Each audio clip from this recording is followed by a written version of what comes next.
Merdeka itu ialah kebebasan. Kebebasan bagi kita untuk membuat pilihan yang terbaik untuk diri kita sendiri. Jadi pada waktu ini ketika kita sudah merdeka, kita akan rasa bebas untuk memilih apa yang kita ingin jadi pada masa depan. Dan apa yang kita boleh buat pada setiap hari. Dan apa yang terbaik untuk kita ciptakan dan corakkan masa depan tanah air kita sendiri. Ketika kita mempunyai kebebasan dari segi fizikal kita, tidak dibelenggu, tidak diikat oleh apa-apa kuasa, dan kita mempunyai kebebasan dari segi memilih bagaimana cara berfikir yang terbaik dari segi mentaliti kita, dan yang seterusnya kita merdeka dari segi spiritual ataupun jiwa kita.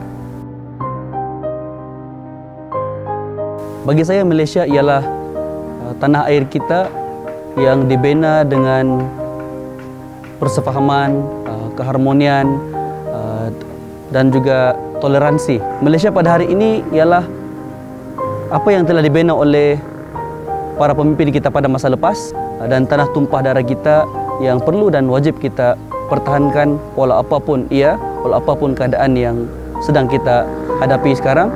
Dan Malaysia merupakan satu model yang cukup baik untuk kita tunjukkan kepada dunia bahawa dalam kepelbagaian suku kaum dan bangsa-bangsa yang besar, kita masih boleh hidup dalam suasana yang harmoni.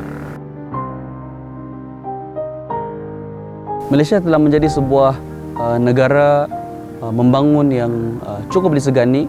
Suatu ketika dahulu kita pernah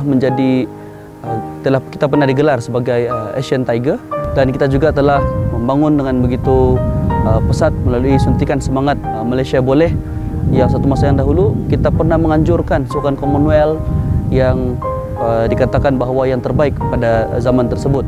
Saya bersyukur lahir di bumi Malaysia.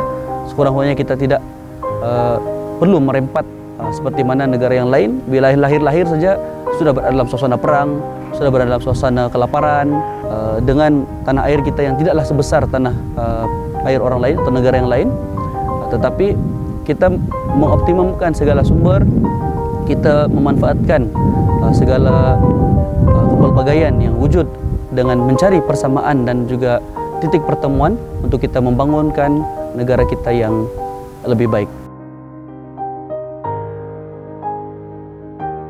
Ketirisan, corruption, dan juga nepotisme masih lagi berlaku.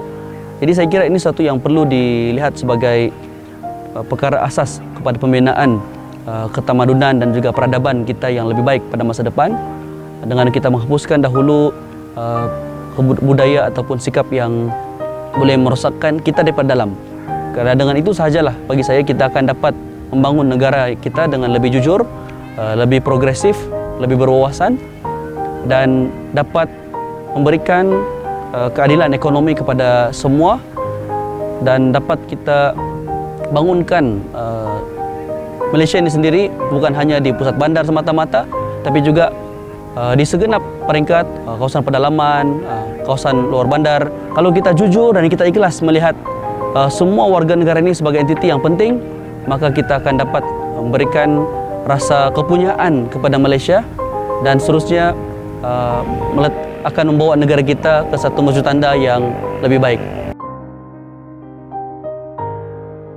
Malaysia pada masa depan yang saya inginkan ialah Malaysia maju dengan versi dan acuannya sendiri, yang mana kita tidak terikat ataupun semata-mata mengambil template atau contoh daripada negara lain dan kita copy paste di negara kita, tetapi kita mengambil segala teladan-teladan yang baik dan kita menggunakan kelebihan sedia ada dari segi kebudayaan, ekonomi, sosial yang kita miliki untuk kita menterjemahkan sebuah negara maju yang boleh dicontohi oleh negara-negara yang lain, yang tidak hanya memikirkan kepada pembangunan fizikal semata-mata, tapi juga pembangunan kepada insan, pembangunan setiap individu manusia, tidak kira di bandar atau di luar bandar ataupun di mana saja kawasan yang ada di ceruk bumi Malaysia ini sendiri.